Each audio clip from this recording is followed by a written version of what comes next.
Dragi prieteni, sper că mă auziți acum, deși este nebunie totală. Este ora 6 dimineața și acum o să mă duc să vizitez Kaibe Floating Market, o piață plutitoare în traducere liberă, pe care o să mă duc să o văd de unul singur, nu mă duc cu tur organizat.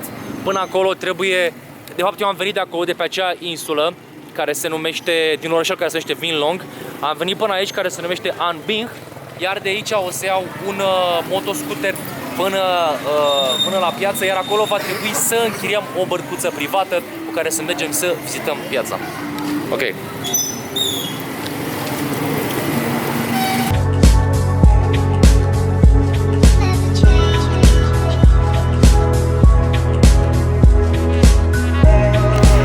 Așa, am mers cu primul ferry. După care, cum ați văzut, am luat scooterul până pe această insulă. Iar de pe această insulă acum trebuie să aștept un alt ferry care să mă ducă undeva în partea aia. Nu cred că se vede foarte bine acum, pentru că floating marketul este pe altă insulă, se numește Kaibe Town, acolo este Kaibe Market. Iar eu voi merge cu tipul care merge cu mine cu scooterul, mă va însoți la toată această călătorie. Acolo vom merge în piața locală și din piața locală voi lua o barcă ce este a unui localnic ca să pot să merg să văd floating marketul. Sunt mai multe variante prin care poți să vezi acest floating market. Poți să iei varianta turistică. Evident că eu nu vreau să fac așa ceva și știți că sunt complet împotriva chestii astea. Ca și costuri arunci tot pe acolo. Cu vaporul sau barca turistică te costă undeva la $30. Pe mine acum toată combinația asta o să mă coste undeva sub 25-24 de dolari.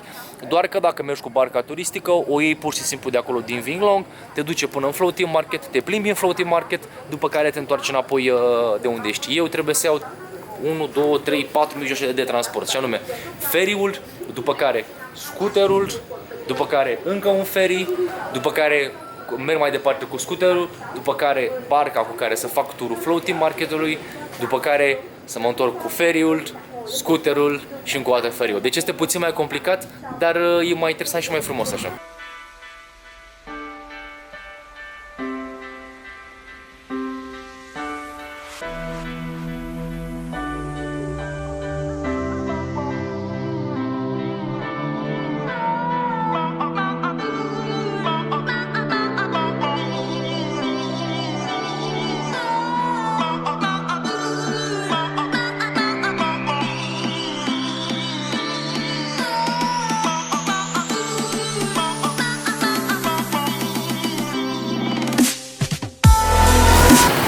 Deci toată operațiunea asta este mult mai complicată decât m-am așteptat eu, dar nu e nimic, e foarte interesant. Acum mi-am luat bărcuța cu care o să merg, mă costă $4 o oră, ceea ce e foarte ok și cred că, da, asta, ok, deci asta este bărcuța mea, proprie și personală, nu o împart cu nimeni. Mamă, ce tare! Așa. Da. Stau aici și vorbesc, nu înțeleg. E super tare că tipul ăsta care merge cu mine știe puțină engleză. Foarte puțină, dar femeia asta habar n-are, frate. Pe bune, vouă nu vi se pare super amuzantă limba asta?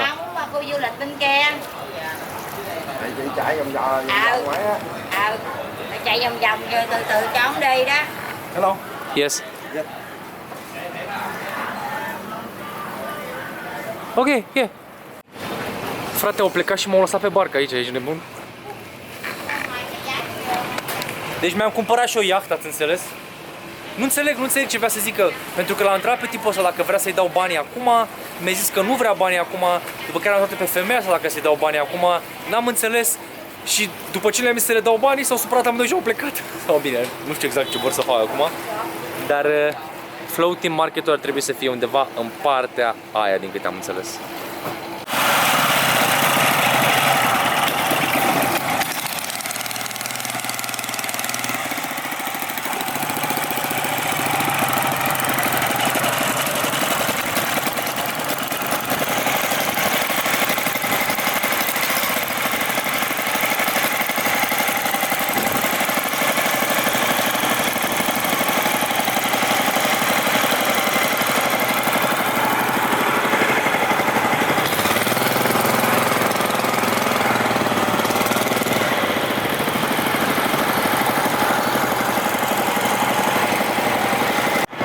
Și ce vă spuneam, uitați, ăsta este botul cu turiști.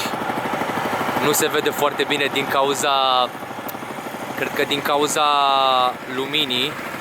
Ăsta e botul cu turiști. Chestie pe care eu vreau să o evit tot timpul. Așa. Și acum intrăm în floating market. Din păcate, din câte văd, am venit puțin cam târziu. Aceste piețe sunt la putere maximă, să zic așa, undeva pe la ora 6 dimineața, iar acum este aproape de ora 8. Și barca asta face un zgomot foarte mare, de aia trebuie să vorbesc eu puțin mai răspicat așa.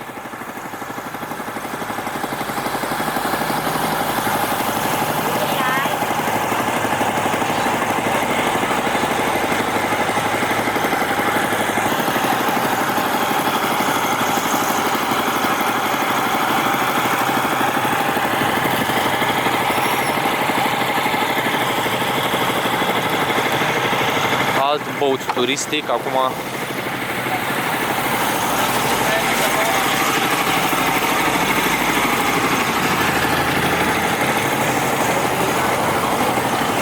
și aici se vând tot felul de chestii. Nu este cel mai mare floating market ăsta, chiar este unul destul de micuț. După cum puteți să vedeți, cea mai mișto chestie o reprezintă faptul că nu este atât de turistic. Dacă m-aș fi dus în Kanto, care este cel mai mare oraș de aici din Delta, acolo lucrurile ar fi fost puțin diferite, în sensul că sunt niște piețe mai mari, dar sunt și mult mai turistice. Această piață este mult mai relaxată.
Gândiți-vă că acești oameni vin în fiecare zi aici, deci în fiecare zi.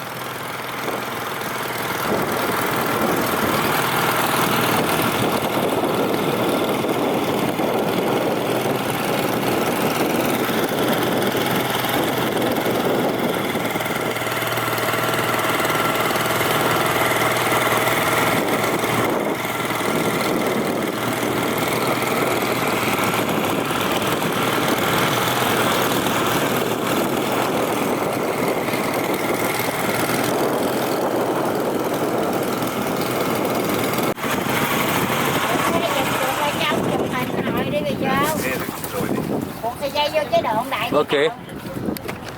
Haideți să și cumpărăm ceva dacă am ajuns aici, dar nu știu ce să cumpăr. Exact.